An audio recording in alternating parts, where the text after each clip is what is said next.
Voilà, nous sommes en direct avec Agbeome Kodjo, le candidat malheureux, de manière officielle, va-t-on dire, à la dernière présidentielle au Togo. Agbeome Kodjo, bonsoir.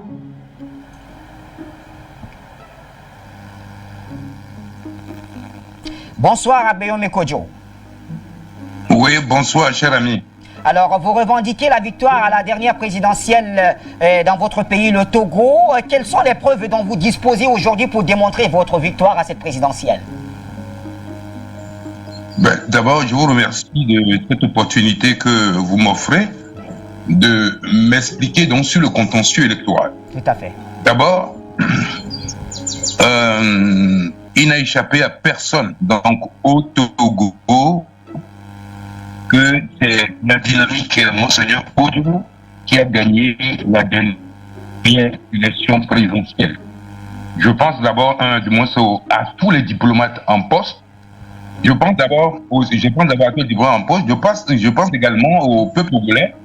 Et la meilleure preuve de notre victoire, c'est qu'au lendemain donc, du tour d'orbe du siècle, le chef de l'État sortant m'a dépêché un de ses fidèles collaborateurs venu négocier donc la reconnaissance de la victoire donc du sortant. Mais au préalable, il m'a fait comprendre que c'est moi qui ai gagné les élections et que son parti l'a volé, mais je n'ai pas les moyens de les poursuivre en justice et de les mettre en prison. Je crois quand même que dès lors que tu revendiques quelque chose et que celui qui a volé reconnaît que c'est lui qui a volé ta victoire, le bon sens, l'éthique et la crainte de Dieu devaient mettre fin au contentieux électoral. Deuxième chose, la conférence épiscopale du Togo, au lendemain de ce scrutin, notamment le 1er mars, a sorti un communiqué demandant le rétablissement de la vérité des urnes. Ça veut dire que la conférence épiscopale ne reconnaît pas cette victoire et demande le rétablissement de la vérité des urnes. Je continue. Les États-Unis d'Amérique, par le département d'État, enjoint le gouvernement de publier les résultats bureau de vote par bureau de vote. Ce qu'ils n'ont pas pu faire. Le G5 à Lomé a demandé au pouvoir la production de leurs procès-verbaux, ce qu'ils n'ont pas pu faire. Le parti de Tikpi Nkedam, le PNP, a reconnu notre victoire. Le consensus des forces démocratiques au Togo a reconnu notre victoire. Et donc, ce que je dis, au moins nous avons tous ces reconnaissances donc de victoire. Le parti de tout qui a confisqué la victoire, aucune formation politique n'a reconnu sa victoire à l'intérieur. Mieux, pour se donner une légitimité internationale, on falsifie la signature donc, du premier français d'Emmanuel Macron. On fabrique donc, des télégrammes de félicitations venant du président fédéral d'Allemagne et également donc au niveau de l'Union européenne. Je crois que tous ces éléments-là réunis, de toute façon, témoignent largement de ce que la victoire que nous réclamons, elle est pertinente. Alors, pour mieux gérer cette affaire, il faut bien le dire, vous avez quand même été convoqué, une convocation à laquelle vous n'avez pas pu déférer, et vous l'avez dit vous-même, du fait de votre état de santé. Alors, est-ce que vous pensez aujourd'hui que la clandestinité dans laquelle vous vous trouvez en ce moment arrange, quoi que ce soit, cette situation à Agbeome? Je n'ai pas très bien compris la question, mais si vous voulez parler de la convocation, convocation sur le juge? Tout à fait. C'est exactement ça. Oui, allons-y. Du 22 février. Oui. Du 22 février à 20h, lorsque une radio suisse a annoncé notre victoire, que nous avons largement gagné donc le scrutin, et que le parti de M. Jean-Pierre Fabre, donc l'ANC, a sorti un communiqué que nous étions en tête donc, du scrutin, ma maison fut entourée par les forces de l'ordre et de sécurité. Je dirais même que du 22 février jusqu'au 22 avril, mon quartier de toute façon était devenu comment je dirais, un camp militaire. Nous avons eu droit de moins à des hélicoptères donc sur notre toit. Nous avons eu droit de moins à des drones. Nous avons plus de 500 éléments de toute façon de forces de l'ordre donc qui sillonnaient le quartier, plus une quinzaine donc de chars. Tout ceci pour vous dire que de toute façon on m'a mis dans une insécurité grave. On a défoncé le 24, donc le 24, le 21 avril. Donc mon portail, cassé tout dans ma maison, plaqué ma femme, mes enfants, mes frères et sœurs, donc par terre, et les jeunes donc patriotes donc qui me protégeaient, une cinquantaine, on les a enlevés du monde, soit les jeter en prison. Bref, je veux dire que l'officier supérieur qu'on a demandé de venir m'assassiner, qui a refusé, il s'est retrouvé assassiné dans son bureau. Et donc tout ceci donc m'a convaincu que la dernière convocation à laquelle de toute façon on m'a demandé de dépêcher, cette convocation-là, s'il y allait, je ne reviendrai pas. Mais écoutez, on m'a placé sous contrôle judiciaire et on me dit tu ne réclames plus à jamais de monter la victoire. Mais c'est contraire à l'article 20 donc, de la Constitution donc, dans notre pays, c'est contraire donc, au traité de Montréal que nous avons donc signé, que le Togo a signé. Et tout ceci m'amène à dire que, ayant refusé donc, de céder à leur demande, on utilise la faute brute militaire pour me contraindre au silence et on va à la justice de toute façon tenter de museler. Ce que d'ailleurs, même de toute façon, les grands pénalistes ont dénoncé et ont assigné le Togo donc, au comité des droits de l'homme de l'ONU. Tout ceci pour vous dire que en même temps, je n'ai pas peur. Monsieur Kodjo, en même temps, les autorités ont toujours affirmé quand même que le but pour eux de cette convocation n'est pas de vous mettre en prison, que vous devez simplement renoncer à l'infraction que vous êtes en train de commettre, selon ces autorités, en contrastant les résultats de la présidentielle. Pourquoi vous ne les écoutez pas? Je n'ai pas très bien compris, parce que je suis dans une zone qui est... Alors, pourquoi vous n'écoutez... Oui, alors, ma question est celle de savoir pourquoi vous n'écoutez pas ces autorités qui affirment quand même un peu partout qu'il ne s'agit pas pour eux de vous mettre en prison, que tout simplement, on voudrait quand même vous amener à renoncer à ce qu'ils considèrent comme une infraction que vous seriez en train de commettre en contrastant les résultats de la présidentielle. Vous faites confiance de toute façon à ce que ces autorités déclarent? C'est à vous de le dire. Lorsque de toute façon on pousse l'imposture pour de toute façon tromper les populations, pour aller falsifier des signatures extérieures de l'État de puissance européenne, vous comptez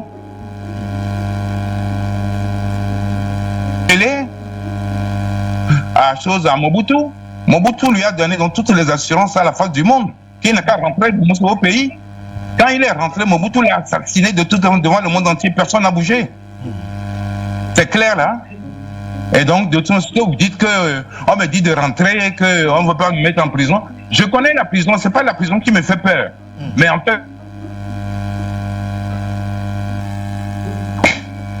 Monsieur Kodjo... de toute façon, la seule solution, donc, c'est de me supprimer. Et donc, mais non, je compte sur Dieu. Mais si vous préfériez quand même... Si vous préfériez maintenir la contestation... Pourquoi ne pas vous rendre à ces autorités et laisser la justice trancher? Pensez-vous que l'on puisse véritablement atteindre à votre vue? Je ne fais pas confiance. Est-ce que vous pensez que l'État togolais est... Oui, vous entendez là? Mais est-ce que l'État togolais pourrait s'en prendre à votre vie devant le monde entier? Mon pays. Mon souhait est le suivant. Ceux dont on a falsifié la signature et qui ont des représentations diplomatiques dans le pays, ils n'ont qu'à se prononcer. La CEDEAO, de toute façon, n'a qu'à sortir de son jeu et de toute façon dire la vérité. Si organiser les élections, c'est pourquoi du moins le perdant s'impose parce qu'il a des armes, parce qu'il a des relations, parce qu'il a des lobbies. Je crois quand même que de toute façon, l'Afrique ou la sous-région recule. La sous-région recule. On a signé un protocole additionnel qui dit clairement que les mandats sont limités à 2. À l'époque, c'était le Togo et la Gambie qui s'y étaient opposés. Le cas de la Gambie a été réglé. Mais aujourd'hui, non, sur le continent, c'est quoi? Bon, les gens dépassent allègrement de tout, on veut dépasser allègrement les 2 mandats. Ici, au Togo, c'est 4 mandats. Et n'oubliez pas que le père a fait 38 ans, le fils a déjà de tout temps consommé 15, et il vole encore 5 Et vous voulez de toute façon que les gens se taisent. Moi, je ne me tairai pas. Pour la simple raison que on m'a fait confiance, on m'a élu.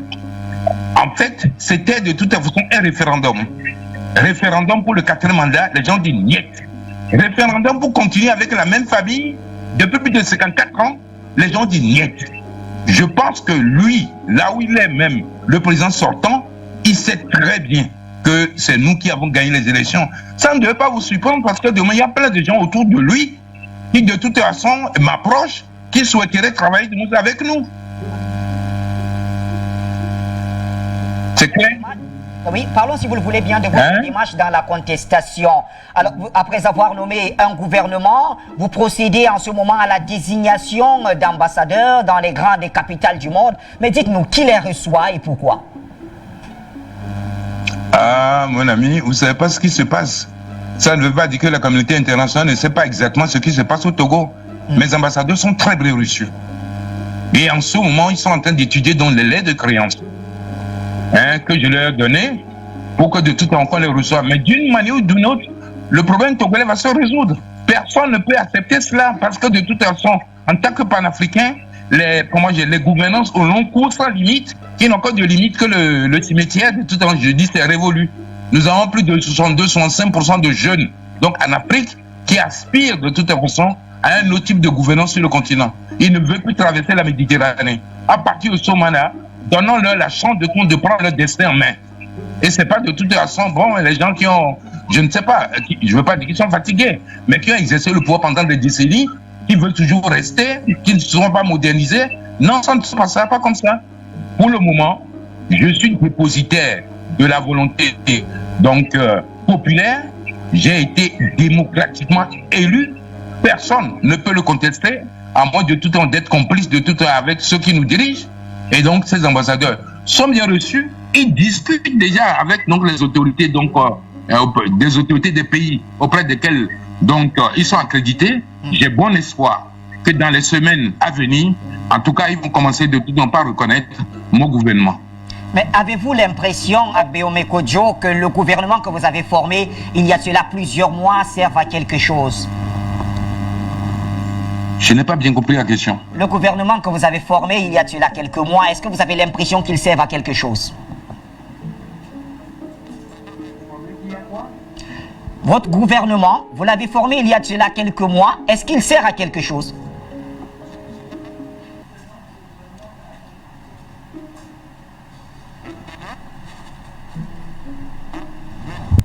Moi, vous voyez, non?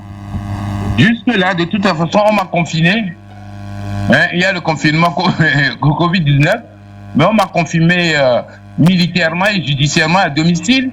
En moins de 2 mois, tout le monde entier sait du monde qu'il y a un malaise au Togo, qu'on a volé les élections au Togo. Le gouvernement sert à quelque chose. Si de toute façon le gouvernement ne travaille pas d'arrache-pied, nous ne pourrons pas arriver à ces résultats. Vous avez vu ce qui s'est passé à Paris, à Berlin, au Nigeria. Et de toute façon, il y a d'autres pays également, de toute façon, qui se préparent pour que nous puissions manifester du moins là-bas dans les semaines à venir. Et donc, le gouvernement sert à quelque chose. Alors, pour sortir de cet entretien, notre dernière... Ce gouvernement, il est légitime parce qu'il est l'expression de la volonté populaire. Le gouvernement qui est en place là, donc c'est un gouvernement des institutions de tout sous contrôle du président sortant. C'est des élections caporalisées.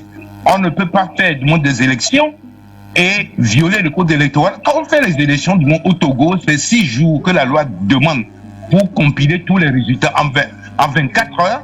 Ils ont publié les résultats, mais sans disposer des, des PV. Non, ils n'ont pas les PV avant de publier les résultats. Et donc, par rapport à ce que je dis, analysez vous-même. Qu'est-ce qui presse comme ça pour qu'on publie les résultats en moins de 24 heures?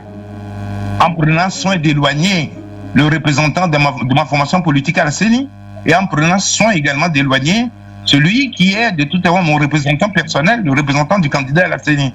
Vous-même jugez-en.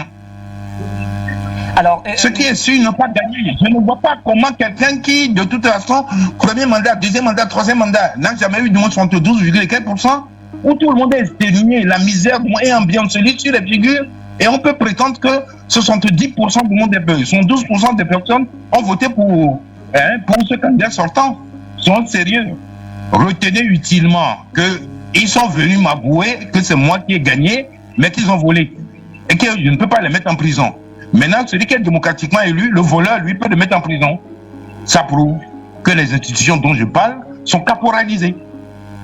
Alors, une dernière question, et par là, certainement, nous sortons. Vous avez saisi, on se rappelle, le Comité des droits de l'homme de l'ONU pour faire connaître votre situation actuelle. Est-ce que vous pensez que leurs directives peuvent faire bouger les autorités en place à Lomé? Question pertinente. Il s'agit de la violation de mes droits fondamentaux.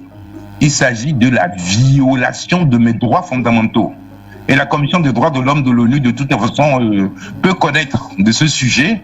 C'est la raison pour laquelle donc mes avocats ont adressé donc une requête donc à Genève pour que donc la question soit étudiée. Depuis la levée de l'immunité parlementaire jusqu'à ce qu'on dise qu'on lance un mandat d'arrêt international, du moins contre moi, je dis mes droits les plus élémentaires ont été violés. C'est aussi l'occasion pour moi de lancer un appel encore à la communauté internationale. Le Togo brûle. Vous semblez regarder ailleurs. Je ne sais pas si quand il sera calciné que vous allez vous réveiller. Vous savez tous que de toute façon, Faure Gnassingbé a perdu les élections. Les Togolais aussi, de toute façon, savent qu'il a perdu. Les chancelleries savent qu'il a perdu. Les voisins savent qu'il a perdu. Mais maintenant, si vous fermez les yeux, ne venez pas donner des leçons au peuple togolais demain si quelque chose se passe. Très bien. Merci en tout cas pour le temps que vous nous avez consacré. Et Agbeome Kodjo, Afrique Média vous remercie infiniment. Merci également à tous nos téléspectateurs. Vous l'avez suivi, c'était donc l'entretien avec Agbeome Kodjo qui revendique la victoire à la dernière présidentielle au Togo.